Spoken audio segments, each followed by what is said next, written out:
Hello मेरे प्यारे बच्चों, कैसे आप सभी। मुझे पूरा उम्मीद है कि मेरे सारे बच्चे बहुत बहुत अच्छे होंगे और अपने अपने प्रिपरेशन को भी एक अच्छे तरीका से करते होंगे। Welcome to my YouTube channel Hindi learning point. जैसे कि आप सभी को पता है कि हम लोग इस चैनल के माध्यम से हिंदी व्याकरण के टॉपिक्स को बहुत ही अच्छे तरीका से कवर करते हैं।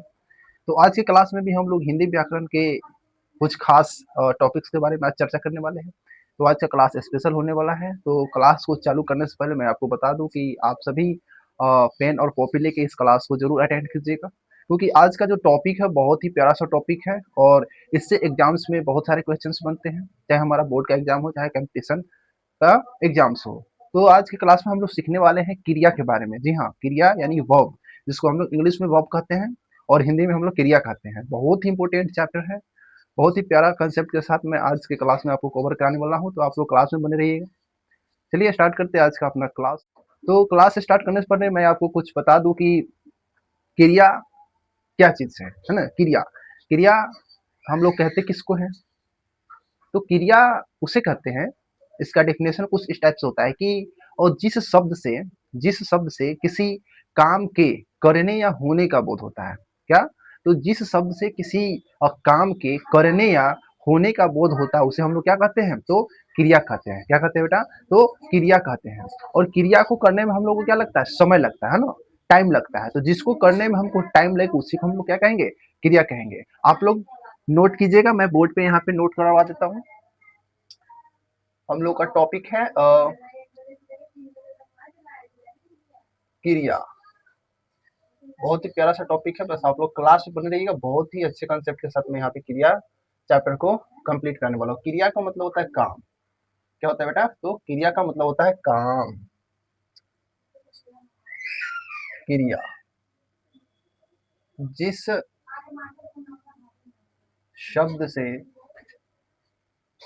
शब्द से किसी काम के होने या करने का बोध होता है। क्या होता है बच्चा? तो किसी काम को करने या होने का बोध होता है जिसे हम क्रिया कहते हैं। क्या कहते हैं? तो क्रिया कहते हैं। क्या डेफिनेशन? तो जिस शब्द से किसी भी काम को करने या होने का पता चलता है, अर्थात और जिसको करने में हमको टाइम लगता है, समय लगता है, उसी को हम लोग क्या कहते हैं, तो क्रिया कहते हैं। क्या कहते हैं बेटा? तो क्रिया कहते हैं। जैसे मैं एग्जांपल लेता हूं। जैसे मैं बोलता हूं कि और सीता गा रही है। गा रही है ना। सीता क्या कर रही है, तो गा रही है ना। यहाँ पे सीता क्या कर रही है, गाना गाने का काम कर रही है। क्या कर रही है, तो गाना गाने का काम कर रही है। और कोई भी अगर वो काम कर रही है, ये मान लीजिए वो गाना गा रही है, तो गाना गाने में उसको क्या टाइम लगेगा, है ना। जो भी उसका ड्यूरेशन है, जो भी उसका टाइम है, टेबल है, उसमें क्या लगता है, समय लगता है। अर्थात जो सीता क्या कर रही है, गाना गा रही है, अर्थात हमारा क्या है, तो यही हमारा क्या है, गा क्रिया। क्या बेटा? तो गाना गाना है ना, क्या है, क्रिया है। ठीक है। यहाँ पे आप लोग नोट करके लिख लीजिएगा। मोस्टली क्रिया शब्द के अंत में ना लगा होता है। ना लगा होता है। क्या लगा होता है बेटा? तो ना लगा होता है। जैसे मैं एग्जांपल की बात करूं तो यहाँ पे आप लोग देख पा रहे हैं कि जैसे मैं बोलता हूँ पढ़ना, है ना, और गाना, लिखना, है ना, जाना। आप देख पा रहे हैं कि सभी के अंत में क्या है, सभी के अंत में ये क्या है, ना है ना। तो इसका एक ट्रिक है और तरीका है कि क्रिया शब्द को पहचानने का ट्रिक क्या है, तरीका क्या है। तो क्रिया शब्द के अंत में क्या लगा होता है, तो ना लगा होता है। क्या लगा रहा होता है, ना लगा होता है। ये तो रही हमारी क्रिया, है ना। अब क्रिया आखिर किस चीज से मिलकर बना होता है ना, किस से क्रिया मिलकर बना होता है, किस और शब्द से क्रिया बनता है। तो आप लोग क्लास में बन रही है, मैं यहाँ पे एक एक पॉइंट को बहुत ही आसान लैंग्वेज के साथ मैं आपको समझाने वाला हूँ। तो जो क्रिया बनता है उसको हम लोग धातु बोलते हैं। क्या बोलते हैं बेटा? तो धातु बोलते हैं, धातु। अब धातु क्या होता है? धातु क्या होता है? तो क्रिया का मूल रूप होता है। क्या होता है? मूल रूप। मूल रूप कहने का अर्थ हुआ ओरिजिनल रूप, है ना बेटा? जिससे मिलके क्या बनता है? क्रिया हमारा बनता है। इसका डेफिनेशन होता है कि क्रिया के मूल रूप को धातु कहते हैं। क्या कहते हैं बेटा? तो क्रिया के मूल रूप को हम लोग क्या कहते हैं? तो धातु कहते हैं। अब मूल रूप क्या होता है सर? आप लोग कहिएगा सर मूल रूप क्या होता है? तो मूल रूप बेटा ये होता है, जैसे कि मान लीजिए हम एग्जाम्पल में लिखते हैं कि पढ़ना। पढ़ना क्या लिखे? पढ़ना। पढ़ना हमारा क्या है? क्रिया है। अब ये बना किसे है? धातु से। तो इसमें धातु क्या है? जब इसको हम लोग तोड़ते हैं तो बनेगा क्या? पढ़ जोड़ ना। क्या बनेगा? पढ़ जोड़ना। अब ये जो पढ़ क्या है? ये क्या है? ओरिजिनल रूप है, मूल रूप है ना? मूल रूप है, अर्थात ये क्या है? धातु है। क्या है? धातु है। और जो ना है हमारा, ना क्या है? ये एक प्रत्यय है। क्या है? तो ये एक प्रत्यय है। अब जो ये दोनों मिलेगा तो हमारा क्या बना देगा? क्रिया का निर्माण करेगा। क्या करेगा? क्रिया का निर्माण करेगा। तो ये है हमारा क्या? धातु, है ना? और धातु का एग्जाम्पल आप लोग यहाँ पे एक मैंने समझा दिया। जैसे हो जाएगा लिख, हो जाएगा, है ना? लिख, पढ़, रो, जा, आ, हर्ष, एक्सेट्रा। और भी सारे एग्जाम्पल्स हो सकते हैं। और इसको कुछ इस तरीका से हम समझ पाएंगे कि क्रिया शब्द के अंत में जो ना शब्द होता है उसको हटा देंगे तो हमारा धातु बन जाएगा, ओरिजिनल रूप बन जाएगा, है ना? ओरिजिनल रूप बन जाएगा। और अगर ओरिजिनल रूप में, मूल रूप में अगर हम ना प्रत्यय को ऐड कर देंगे तो हमारा क्रिया बन जाएगा। सिंपल लॉजिक है ना? बहुत ही प्यारा सा कंसेप्ट है, बस आप लोग क्लास में बन रही है। अब हम यहाँ पे धातु के प्रकार के बारे में बात कर लेते हैं कि आखिर धातु कितने टाइप्स के होते हैं। तो धातु आपका बेटा दो टाइप्स के होते हैं। दो टाइप्स के होते हैं धातु, जो कि है आपका, एक है मूल धातु और एक है यौगिक धातु। क्या है? मूल धातु और यौगिक धातु। धातु जो कि आपका दो पार्ट में डिवाइड होता है, मूल धातु, है ना?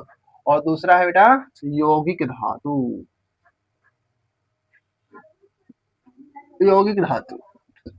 अब इसको क्या बोलते हैं हम लोग? और धातु को ही मूल धातु कहते हैं। धातु को ही मूल धातु कहते हैं। और ये क्या है कि जब हम अब मूल धातु में, अर्थात धातु में जब ना प्रत्यय को जोड़ते हैं तब हमको क्या प्राप्त होता है? तो यौगिक धातु प्राप्त होता है। क्या प्राप्त होता है बेटा? तो यौगिक धातु प्राप्त होता है। और मूल धातु क्या होता है? तो जो धातु होता है उसी को हम लोग मूल धातु कहते हैं या फिर धातु कहते हैं। और जब हम लोग मूल धातु में प्रत्यय को जोड़ देते हैं तो हमारा यौगिक धातु बन जाता है। जैसे कि एग्जाम्पल में आप लोग देख पा रहे हैं यहाँ पे पढ़, है ना? हंस। अब इसमें अगर हम हंस में ना को जोड़ दिए तो क्या बन जाएगा बेटा? हंसना बन जाएगा। हंसना बन जाएगा, है ना? और हंसना क्या हो जाएगा हमारा? ये यौगिक धातु हो जाएगा। क्या हो जाएगा? यौगिक धातु हो जाएगा। तो ये है हमारा क्या? धातु के प्रकार। क्या है? धातु के प्रकार। अब हम लोग बात करते हैं क्रिया के भेद के ऊपर। क्रिया के भेद के ऊपर, तो क्रिया के मुख्य रूप से दो भेद होते हैं। क्रिया के मुख्य रूप से दो भेद होते हैं। एक होते हैं आपका कर्म के आधार पे और एक होता है प्रयोग या संरचना के आधार पे। क्या होता है? मैं यहाँ पे लिख देता हूँ, आप लोग नोट कर लीजिएगा। क्रिया, क्रिया आपका दो पार्ट में पता होता है बेटा। एक होता है आपका कर्म के आधार पर और दूसरा होता है आपका प्रयोग या संरचना के आधार पर। प्रयोग या संरचना के आधार पे। हमारा क्रिया दो पार्ट में बटा हुआ है, एक का है कर्म के आधार पे, है ना, और एक है प्रयोग या संरचना के आधार पे। ये दोनों टाइप्स हम लोगों के लिए बहुत ही इंपॉर्टेंट है, क्योंकि जो बोर्ड लेवल का एग्जाम है उसमें तो हमको कर्म के आधार पे क्रिया से क्वेश्चंस देखने को मिलता है, लेकिन हम लोग कंपटीशन लेवल की बात करें तो हम लोगों को प्रयोग या संरचना के आधार पे क्रिया के एग्जाम्पल्स देखने को मिलते हैं। तो आप लोग नोट जरूर कीजिएगा। अब मैं बता दूं कि कर्म के आधार पे भी दो टाइप्स होते हैं, ना।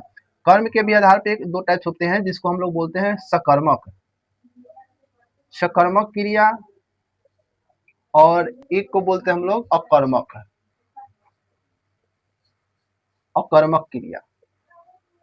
ठीक है बेटा, सकर्मक और अकर्मक। क्या? सकर्मक और अकर्मक। कर्म के आधार पे दो होते हैं, सकर्मक क्रिया और अकर्मक क्रिया, जो कि हम इंग्लिश में इसको बोलते हैं ट्रांजिटिव वर्ब, और इसको बोलते हैं इंट्रांजिटिव वर्ब, है ना।